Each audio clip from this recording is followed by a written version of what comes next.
Well, actually, it was my freshman year of high school. I was in a fight. I got caught by the principal, sent to the vice principal's office, and my punishment was instead of getting expelled, it was getting 50 signatures to get involved in student leadership, actually. And that's what really started it all. Like, it was exposed to a lot of really great opportunities in youth leadership. And I don't think I've ever looked back, but it was clearly a defining moment where I've been exposed to, world renowned authors, leaders. I've traveled the world, all from that one incident. So it's kind of a circuitous way of getting to where I am, but it started with a fight.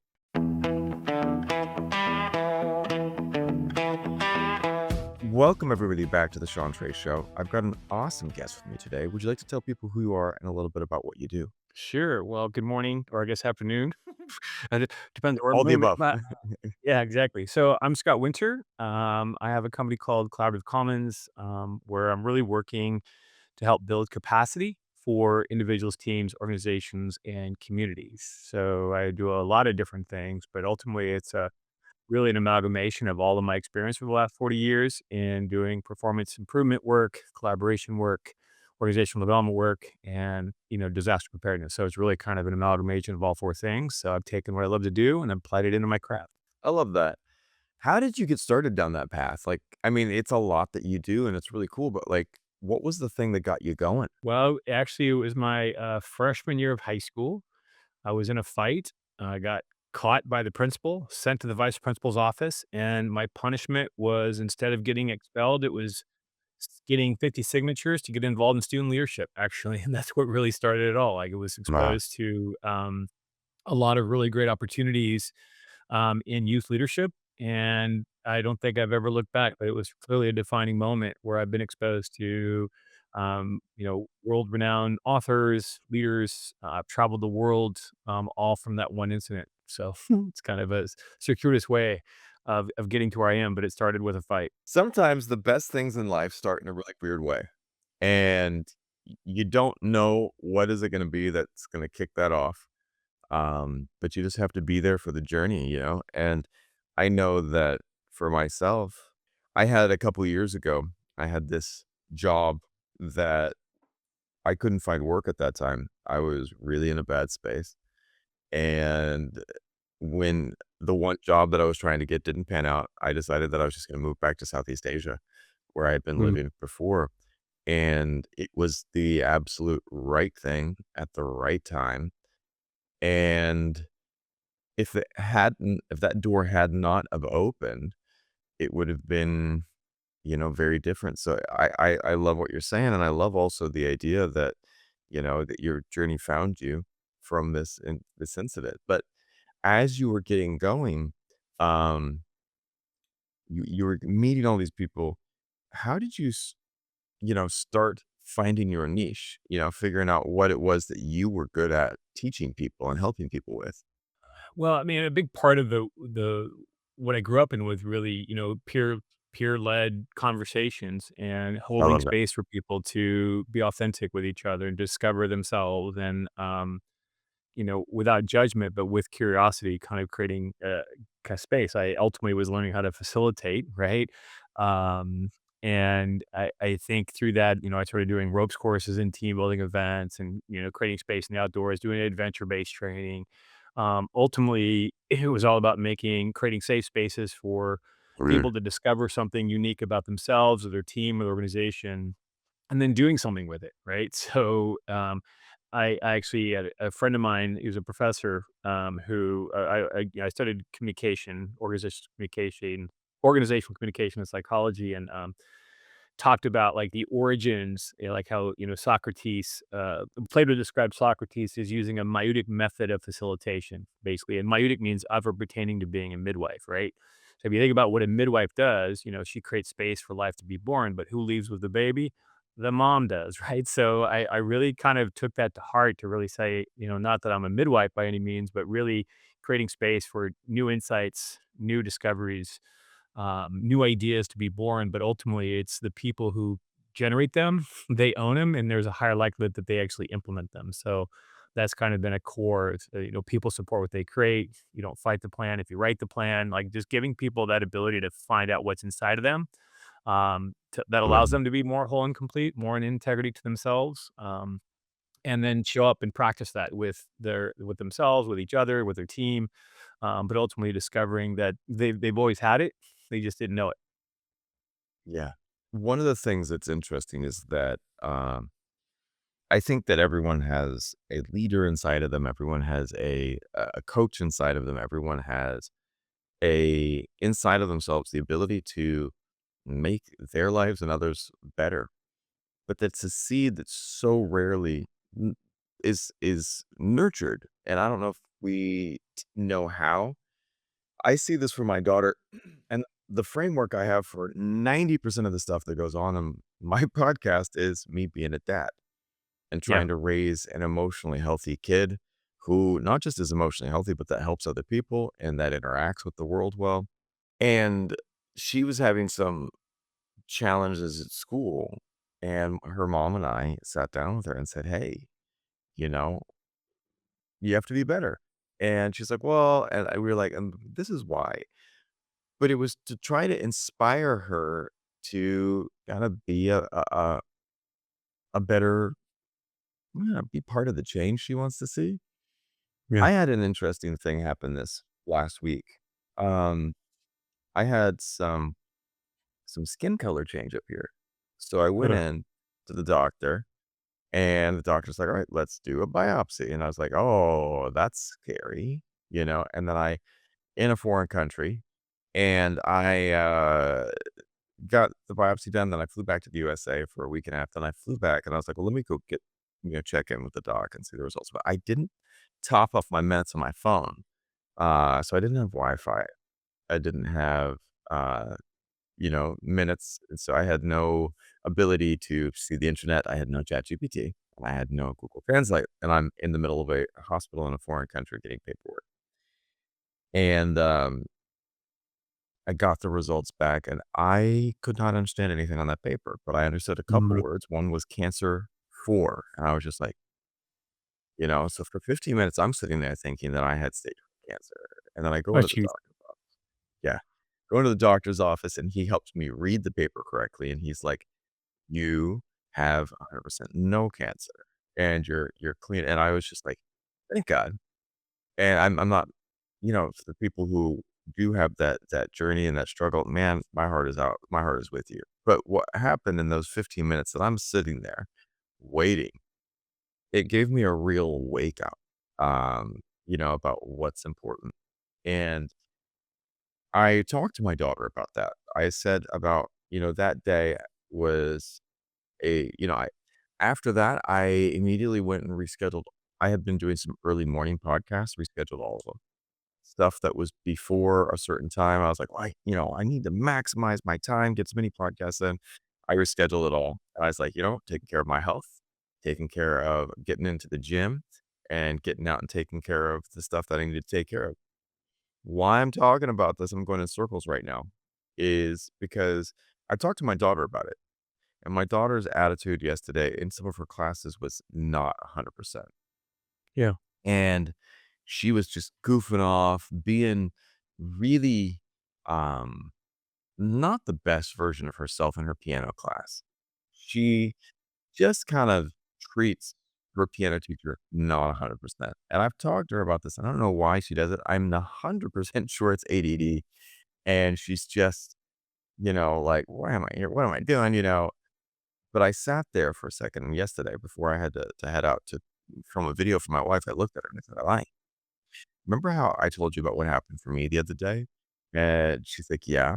And she started like I could see she was like and she's like getting ready to go emotional. I was like, "You don't gotta go there." I said, "And do you remember how I told you that like after that, and just in general, I'm trying to make sure every moment counts?" And she says, Mhm. "Yeah." I said, "This is your moment with your piano teacher right now is your chance to be the best version of you, to show up and to have a great class. I'm not talking about next week's piano class. I'm talking about the next 20 minutes that you have. Because I had been scolding her, I'd been redirecting her, I'd been getting on her case. And when I talked about it that way, I saw it click.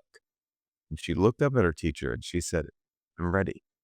And her teacher messaged me afterwards and said, "That was the best, most well-behaved she's ever been." And Mm, one of the things I realized is that even for kids, we have to find that inner spark. We have to find the ability to turn that thing on. yeah, And in her classes, her teachers, it's a weird thing, man. Vietnamese schools are really good, but they have one really, really weird thing. They pick a leader every 4 years, and that mm, class president stays president for 4 freaking years. And I sit there and I said, and yet the class becomes absolute chaos because there's no true leader emerging, and when those true leaders are emerging, they're stifled. They're right, pushed down. And I mean, and it's a more of an extreme case here, but we get that everywhere. So it yeah. leads me to ask you this, like, how can people begin to take more control and to step up into their best lives, you know?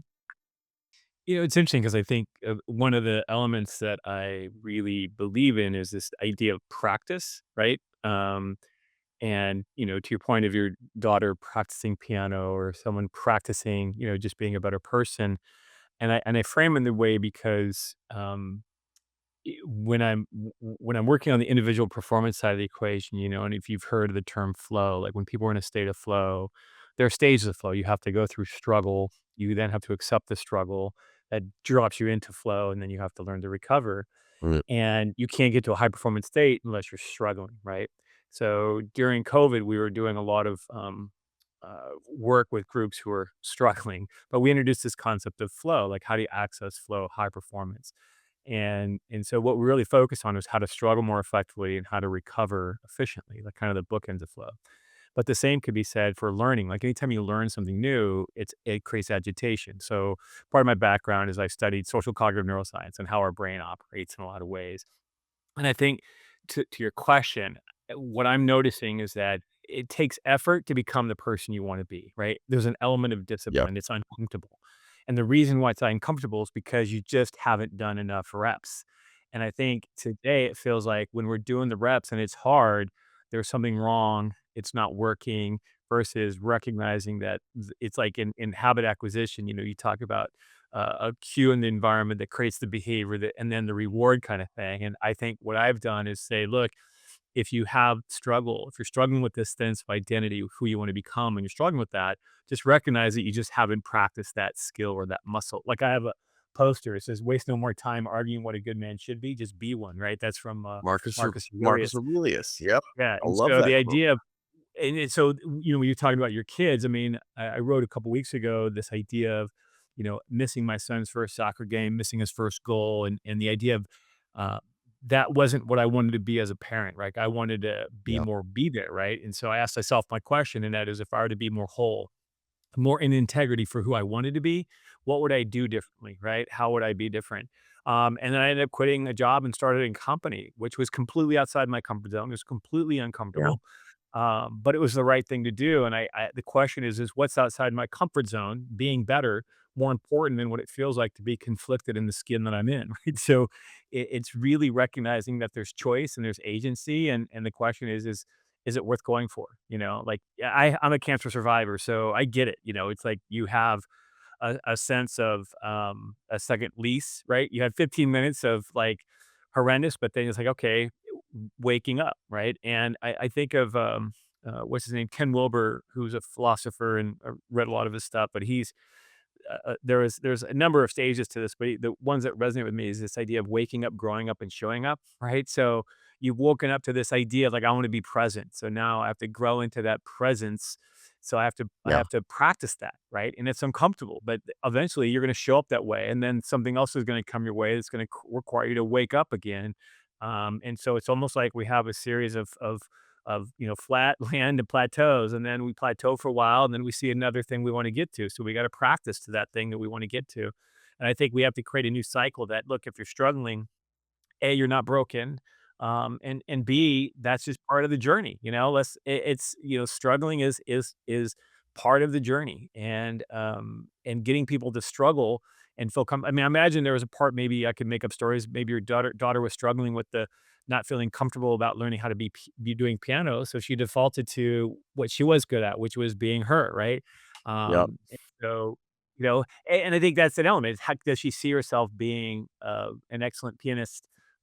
Is that her aspiration or your aspiration kind of thing, you know? So, those are all the things that we have to tap into, in terms of helping people, helping our kids, find their way, but ultimately we're modeling that for them in terms of our own behaviors, so 100%.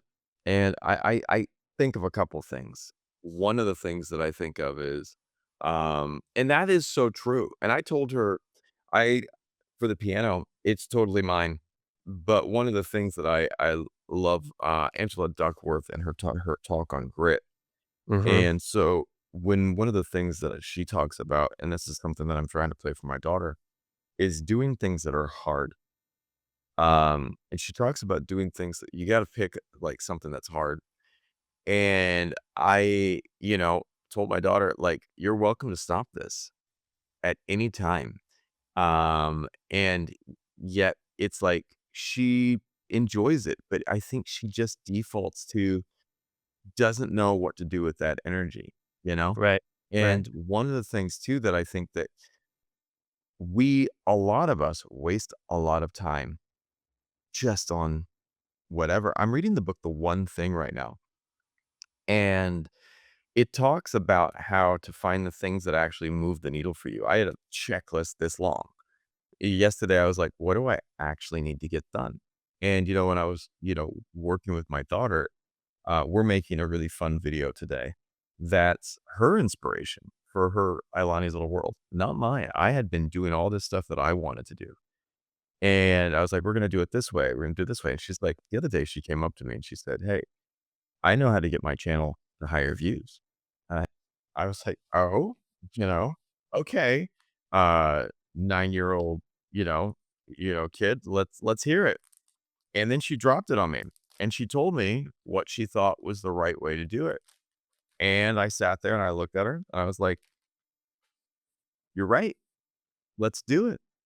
And it was that moment of listening, to someone who was fully present in their moment and fully present in their truth. And it was the ownership that I loved, and even if she's wrong, we're gonna try it because she's taking control. And, her ability to start taking control and steering that ship, I think, is a powerful lesson to have, that, well, I Absolutely. might not have all the answers, but let's see where this goes. Let's Yeah. see if I can get some of them, you know? Well, it's interesting as you're saying that. I mean, I think, I don't know, you and I talked a few weeks ago, and, one of the things that I've been focusing on, and I think when you said, you're being present and in the moment, like, I have a to-be list. In fact, my to-be list is probably more important than my to-do list, and what I mean by that is, like, I have a lot to do as you do, right? But how do I wanna be as I'm doing it, right? So I'm not letting the environment influence my state. It's really about state management. So all of a sudden, your daughter finds the state that she wants to hold in Yep. pursuit of the craft that might be difficult, right? So even though there's gonna be a struggle, you can anchor back into, remember that moment when you had that idea. Oh, and by the way, it's gonna be hard, but remember what it felt like. Yeah. You were talking about the end goal, the vision that you had, because it spoke to who you wanted to be in that moment. That's what we're gonna be practicing, right? That's what you're gonna be creating. You're gonna be creating this thing. You're gonna be doing something, but in pursuit of who you wanna be and how you wanna be, and I just think that identity anchor is such a powerful way, especially, I when my kids, my son is now 30, my daughter is 26, and they were both, they're both very amazing. I mean, they're both brilliant kids. They get the brains from the mom, just so you know, Sean, so no offense. My But family as well. exactly, but I just remember my son was a very moving towards, because you think about, like, motivation, like, my son is a moving towards kid, which meant as a dad, I could Mhm. be saying, "Hey, Sterling, if you do these things, these things that you wanna get will happen." Boom, right? Where my daughter was more of a moving away person, like, kind of a worrier in a way. So, like, I said, "Well, if you do those things are less likely to happen." Boom, so you kind of think about their orientation to how they see life. No one's not better or worse than the other, but one of the D ways that I started to discover how to tap into their built-in wiring and how they saw the world and experienced the world was through those 2 lenses, and it was just amazing when I could just speak their language, um, and then help them understand. Like my son, his freshman year of college, he called me up and he was in chemical engineering, right? And he calls me Yeah. up. He goes, "Hey, Dad, I want to change my major." I'm like, well, how he framed, he goes, "You know, you always tell me to do things that light me up." Now, to your question, right? To your point with your daughter, like the things that light her up. And I said, "Absolutely." He Yeah. goes, "Well, my major doesn't light me up." And I think And part of it because he got just slammed because he was doing biochemistry. He had chemistry, physics, and calculus or something like that in his first semester. And I said, "Well, what oh lights you my up?" And he god. said, "Yeah." That's rough. I said, "Well, what lights you up?" And he goes, "Sports." And I'm like, "Great." And he'd already done the research. He'd already figured out like what he wanted to do. So he got into the sports management program. Well, then Mm. that led to him getting an internship at the US Olympic Committee. It then turned into him learning Tableau, doing athlete monitoring, which influenced part of my work on the individual performance side. He self-taught Tableau, then started doing using Tableau for their marketing dashboard, and then he got a job for Tableau, worked for Tableau for a couple years, and then got a full ride scholarship to NYU Business School. Now he's got a successful career. But it goes back to it's what lit him up, and that's what we always encourage our kids to do. Do the things that light you up, and you will never work a day in your life because 'cause you're living your passion, that kind of thing. So, um, and my daughter's the same. I mean, she wants to be an environmental scientist, and that's what she's doing because she is in pursuit and trying to master that which she wants to be good at. So, I love that. I, with Ailani's Little World, my daughter's YouTube, we just spoke with an environmental scientist, which was awesome. And mm, one of the things that was cool is that we had all these questions, um, that my daughter was asking. And one of the things that I think is really important is helping people see outside the box. I remember when I was a kid, my mom, uh, took me and my brother, and we did all of these classes, everything class this, class that. And my mom was like, let's try out this activity and this activity. And we tried all the activities, like all of them. yeah, Uh, we did boxing, we did bowling, we did golf, we did pottery. Man, we tried everything. And she wanted us to see what we were good at. And, in that time, I learned a couple things. What I learned first and foremost what I wasn't good at. And that was a huge wake up for me. And what I didn't like too. I think golf is very interesting. I know there are people who love golf. I am not a golfer. I have tried, and it is not the vibe I love. But put me in a martial arts training session, dude, I right, light up. I love it. But when yeah, we were talking to this environmental scientist, my daughter, and part of the reasons we talk to all these people on Ilani's Little World is to help her see possibility.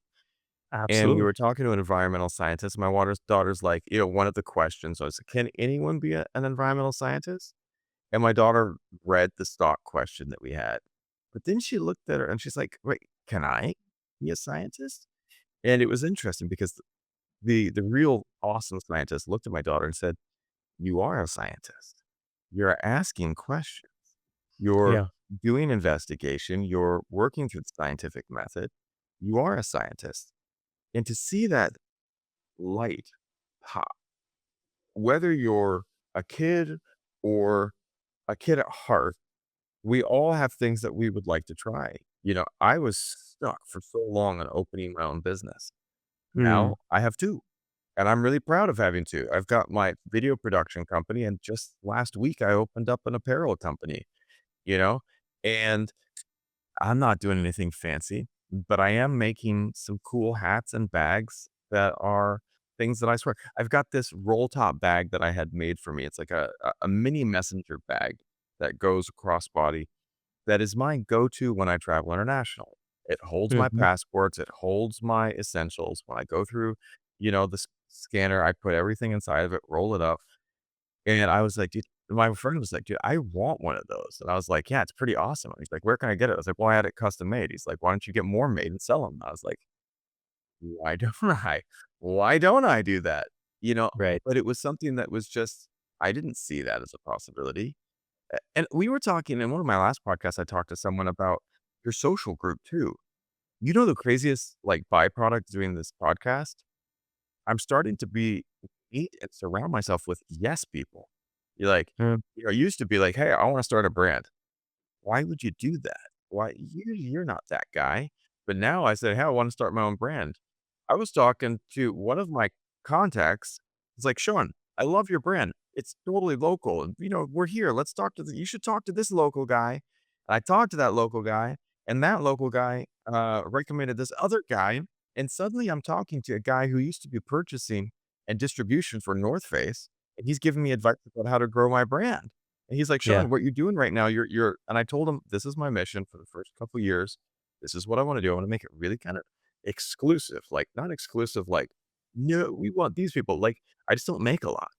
And then Right. I'm giving it to Right. friends, I'm giving it to people, but yet I'm pumping the brand out, I'm talking about it everywhere. Where are you guys watching right now? That's Odie. Like, putting it out as much as I can, step by step, and the guy's like, "This is brilliant," and I was able to get that feedback because I'm starting to be around people who are in that vibe, and that's Yep. one of the things that we need to be around those, and, like, I think about these things, like, how can people start positioning themselves to start seeing their own potential? You know what I mean? Yeah, well, I think it's it it's I mean, one of the things for me from a performance perspective is like, the number one cause of stress is feeling helpless, right? And so all of a sudden you find this purchase, right? This thing that you grab onto, like right now, your media empire, right? You're building, and all of a sudden Yeah. it's like, well, what about over here? And you stretch out for another handhold and you grab some things, but you've developed the habits and the skill set and the mindset and the capacity to see that there's more possibilities, and with more possibilities become more possibilities, and you start to see that you're capable of doing a lot more, not so much in terms of more output, but understanding how systems work, and then able to tap into those networks that you're finding, right? One of the folks that we work with, they have a company called Consequence of Habit, right? So some military guys, and we have a learning platform that we're letting them use because they're really doing good work for people and habits. And again, you think about it, what are the consequences of your orientation towards possibilities, right? That just again that you all of a sudden you see more possibilities. Like, well, what about? What about? Why not?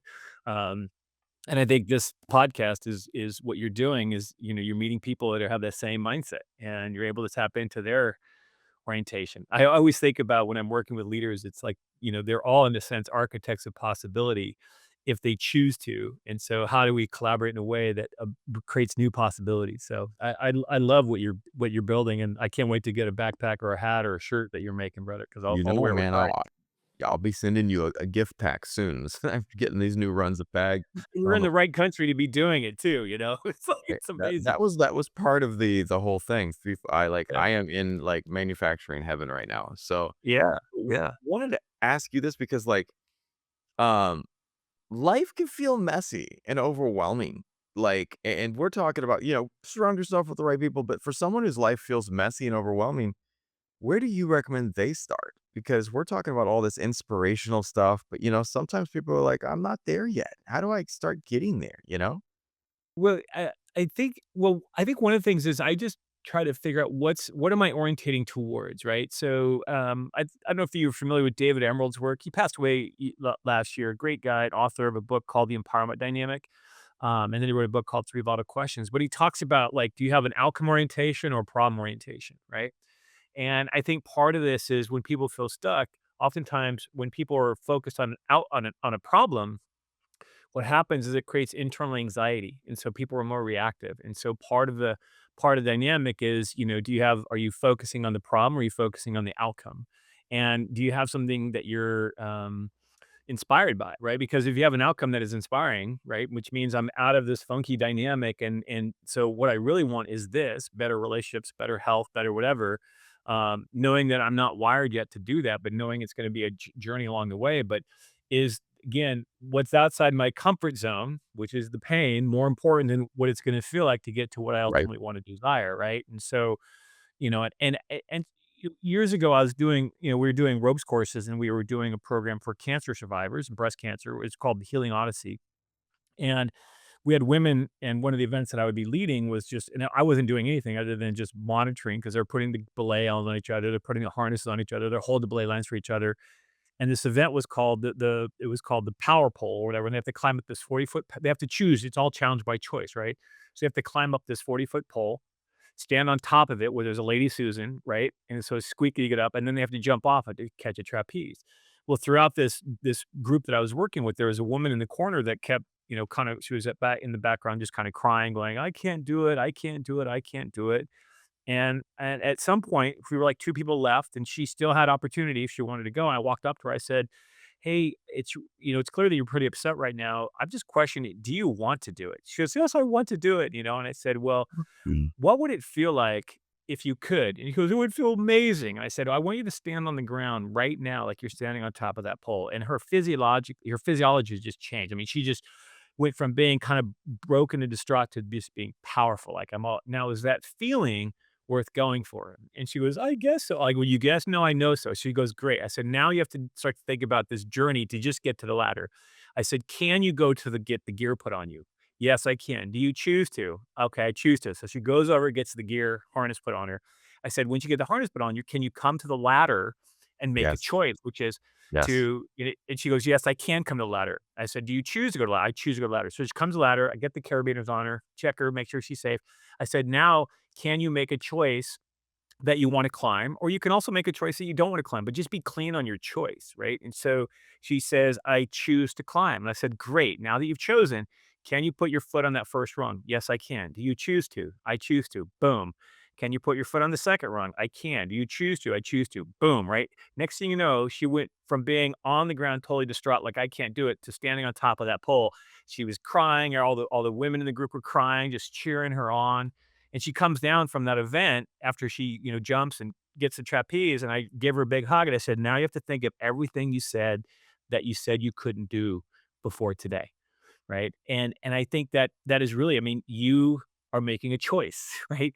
You see Mhm. something, it's not that you can't do it, you're just choosing not to. Like, I love, "Can you run a marathon?" "Yeah, I'm just choosing not to." So, I think there's a lot of power to choosing, and so if people could just be clean with their choices and recognizing that it's challenge by choice. And a lot of people say, "Well, I live in a, broken home, or I live in this." It's like, I worked in juvie, and I had kids who were, really broken environments, who are stellar because they made a decision at one point in our group sessions that they wanted to do something different. Some of the kids had to walk a line in the gangs, right, to get out of their gangs. It wasn't an easy path, but they chose a different path, and it's those defining moments that I think really set the trajectory. It's like when I got in a fight, I could have gotten expelled, but instead I got involved in student government, and, I could have said, "Screw that," but I didn't. I stayed with it, and it was uncomfortable, it was awkward because I was with all the smart kids, right? So, but it made a huge difference. I just chose to understand that there's more to me, and other people saw it that I had to uncover for myself. One of the things too is I think so many people are not aware of the power they have in themselves, Mhm. and I think that I love Marcus Aurelius, and, like, that "waste no time" is one of my I have that on my wall. I have it right over there, Yeah. and because for me, it represents the inner potential I have to fail at my day or crush my day, but I have some paperwork that I have to get done as I'm setting up some accounts, um, like, for some different, retirement accounts. I'm working with a new financial advisor and trying to set up some stuff for my daughter to prep start saving money for college, and man, it's intimidating, and, like, when I look at, like, all the steps and I'm just like she's like, "Alright, here's the paperwork you gotta fill out." It's like this big, man, and I'm just like, "Oh my goodness," and she's like, "Don't worry about it, don't worry about it," but when I look at the whole thing, but what I have to do and what I've done in my whole life, because I get this analysis paralysis, and I'm super ADD, and I just have to go, "What's the next thing? What's the Yeah. next thing?" When you describe that the getting to climb, if I wanted to run a marathon, oh my goodness. Even for this video today, I'm shooting 4 videos with my daughter. I'm a little intimidated. I don't know why, like, people don't realize I've been doing video production. I was working in big Hollywood movies. But the simplest video, even with my daughter, I get intimidated. I get intimidated doing little things. I get intimidated with every single podcast. That's the weird part. I get this like anxiety, even recording myself. But I sit there and go, okay, I need to set up my light. I get the light set up. Then I set up my microphone. Then I set up the camera. And if I know I have the routine and I can get through it. But, it you don't one of the things that I think people we live a very normal life. You go through work, you go home, but yet you don't have to be having this crazy extraordinary thing to still take control of your life, to still be a leader. I think some of the greatest leaders are the people that have the impact in the day to day. Yeah. I think some of the greatest change agents are those people that are doing day to day stuff. I was working at a school in in California a couple years ago, and I was an assistant teacher. It was many years ago, and as I was this assistant teacher, um, one day we were driving back from an outing, and it was rainy weather, and I saw a car overturn in the road, Mhm. and pulled over the vehicle, told the students, "Stay where you're at," and the other assistant teacher was right there. I jumped out, pulled this guy the car is sinking in the river, and I said, "Hey, I need does anyone have anything to break a window?" Some guy finally threw me a golf club. It's the only time I've ever done anything productive with a golf club in my life. Broke the window, reached my hand inside, grabbed this hand, pulled this guy out, and I don't know, it was one of those moments where I'm not a really, really strong guy, but man, I yanked that guy out quick and easy. It was just like that intense strength that, you get in those Yeah. moments. And when I got back to my students, first of all, they were just like, that was amazing. They saw me leading in real time. Mhm. And the kids were like, "You were a hero, dude. Like, Yep. that was amazing." And it was interesting because these were kids from really rough backgrounds. And it was interesting because at that moment, there was someone watching the kids. They were, completely attended by another teacher. But the senior boss was like, "You did the wrong thing at that moment. Your responsibility was here." And yet there was nothing else those kids talked about the whole week. Like, they were Yep. like and they like, "I wanna lead too. I wanna be there too. I wanna do things like you did too." He's like, "You shouldn't have pulled over." And I was like, "You know what? Alright, I hear what you're saying. Judgment call. I did. Yeah. I did." And Yeah. years later, I got a message on LinkedIn or Facebook, it was Facebook, and this message was like, "Hey, are you the Sean Trace that a couple years ago, a car flipped in a river and you pulled over and pulled someone out?" And I was like, "Yeah, man, I totally forgot about that, but yeah, that was me." And the message said, "Hey, I was that guy." Wow. And I've been looking for you for years and years and years to say thank you. You pulled me out of the car and you disappeared. Those little moments are so powerful. And if we're not a Yep. leader in the little moments, you don't get the chance to be a leader in the big moments. You gotta Yeah. find how to lead and how to step up and how to make a difference. When I think too, to that point, it's like, how many like, not allowing other people's insecurities get in the way of your success. Like, how many choices are you making based upon other people's expectations rather than Oh, yeah. the expectations you're setting for yourself, right? And I think, if I do this, will they like me? If I do this, will my wife still appreciate me? Versus have the conversation and say, "Hey, sweetheart, this is what I want to pursue. I need your support," or hey, to whoever your partner is, whoever you're living with. But I Yep. think there's a lot of fear around the social acceptance around some people's choices. Like I remember I was working for a client, and this guy felt really trapped in his job. He was in one of my sessions that I was teaching. He goes, I said, well, I go, well, what lights you up? What do you want to do? And he goes, I'd really like to become a lawyer. And I'm like, well, great. Like, why don't you become a lawyer? And he goes, well, I have to go to you have to go to school. I have to quit my job. It's like, why are you looking at it as an either or? There's something called night school, right? And he'd never even considered the possibility of maybe going to night school for law school kind of stuff. And so I was working with this organization for a few years, and I would see him periodically at the training facility, and he goes, "Hey, I'm in my first semester at law school, and I'm going to do it," and I think again, it's how we frame it. So, going back to what, David talks about in his, empowerment dynamic is if you have an outcome orientation, it should lift you up, like, it should let you up, and then to your point, and kind of the meta theme here is then you just gotta take the baby steps towards that. It's not a quantum leap, it's not a one and done, it's, a series of baby steps lead to those quantum leaps. We don't think about it in that way a lot of times, but you're not gonna get there unless, of course, maybe you win the lottery and you're a billionaire all of a sudden, but that's Yeah. like a 1 in a billion chance, right? It's through the reps. You get good by doing the reps. Like, you're excellent at what you do because how long have you been doing it, right? And you're willing to try things because you have done the reps, so I think that one of the things too is, like, we don't realize, how much progress we can actually make if we just keep showing up.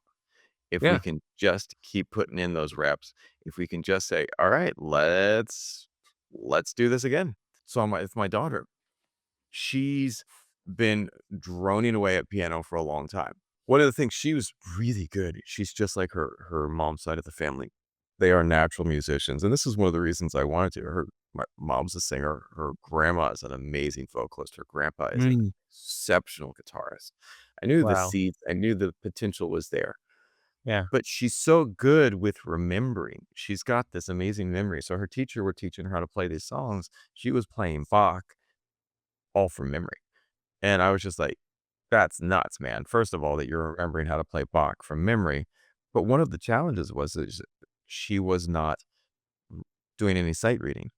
She was just it was all memory, and so what Yep. we found is her teachers were like, "Well, I tried to have her practice this thing, but she can't refuse it." So they started to go into the boring, and, like, they were just making her do these "bup, bup, bup, bup, bup, bup," play this, and it was just, like, super boring for her because she wanted to be doing, more Bach. She wanted to Right. do more, fun stuff. Her teacher was making her do this really boring activity for weeks, almost months. And suddenly she's like, "Now, you're really play this? Yeah, do I play this? Good. We're going to put them together."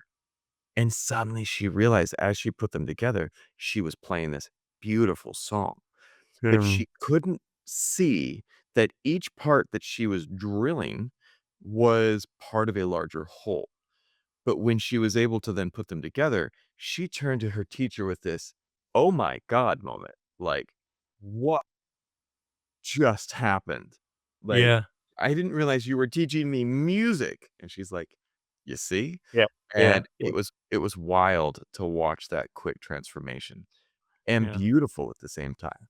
I can only imagine. I mean, your daughter sounds like she's amazing, brother. That's I think it's great that you are, giving her these opportunities and also encouraging her to move through the little obstacles along the way. I mean, because I mean, that's to your point. That's where the grit comes from by, getting through the hard parts, but recognizing that those hard parts lead to a cacophony of new sounds when they can put them all together. I mean, it's like with any sort of thing, whether it be Yeah, paint strokes on a brush or strokes on a canvas too. I mean, it's awesome. And so that's great. I love it. right? Yeah. If someone's watching today Mhm. and they're wanting to sit there and go, "I wanna be better at life, I wanna get things ahead." We talked about taking those baby steps, but what's, like, one thing that they can work on today, one daily habit that makes their life start shifting in the right direction, you know? Yeah. I think for me, what I've really landed on is really create the identity of who you want to be. It's kind of James Clear work on, what is this book? Really, anyway, uh, Atomic Habits, right? Atomic Habits, right, but I think it starts with identity, and it's to say, "I am," I'm a world-class pianist, right? And then ask yourself and I mean, you have to really, of course, want it, right? But, like, I work with the Olympic Committee, and you hear people say, "I'm an Olympic athlete." Well, with that identity, what do? They train like an Olympic athlete. So I think it starts with identity first, because a lot of times we start with our goals, um, and our aspiration, but then that little voice in our head tells us, it's hard. I don't want to do that. I'm just and I hear people say I am to explain away their behaviors rather than I am as aspiration. So if I'm this thing, what am I going to do today to get me, what's the one thing I'm going to do to help practice that identity that I want to be holding? Right. It's like, again, stop wasting time being, arguing what a good man should be. Just be one. Like, I want to be Yeah. that. Do I still mess up? Absolutely. But at least I have something to correct myself towards that North Star that I wanna be. So, if there's anyone struggling, just ask yourself, "Well, what do you want?" Right? And that's really the difference between having a problem orientation and outcome is like, "Well, what do you want? And does that light you up?" And if that were the case, how would you describe yourself? Well, in that case, I would be, a healthy, vibrant human being. It's okay, what do they do then? They do these things. It's like, "Great, can you do one of those things today?" Right. It's chunking it down and giving yourself enough grace to know that, hey, when you're struggling, all it means, agitation is the first sign you're learning. You're creating a path to that person you want to be by allowing you to go through the struggle and then take that next best step. Do you choose to take that next step on the rung of the ladder? Yes. Okay. Can you? Yes. Do you choose to? Yes. Then make the choice. Follow it with action. So, but and then of course have people that support you. That to your point, that say yes to your aspirations, rather than a bunch of people like, oh, that's a dumb idea. So I'm True. always kind of cautious of sharing my ideas until they're kind of rooted in momentum, because there are a lot of those people out there, and it's none of their business what I want to do. Because again, I'm not going to let their insecurities start to cloud my focus. So find the people that are going to help you get there too. I love that. I love that. And I think that, finding those people that are the change agents that are gonna help you make sure that you're able to actually accomplish it. But I wanna ask you, Yeah. where can people go to find out more about you and what you do? My website is the Collaborative Commons. It's still under construction. They're going to be probably learning more because I'll probably be doing some work with you at the time, get the story out. But I really want to create a movement. Sean, I wrote today. Usually on Sundays, I write something on LinkedIn called Sunday Reflection, and I posted today because it's Good Friday and Easter. I didn't want to be clouding the waves on Easter Sunday, but one of the courses I teach is radical collaboration, right? And I was talking to a client this week who was thinking about taking our course, and he started to say, "Isn't it crazy how collaboration is considered a radical concept today?"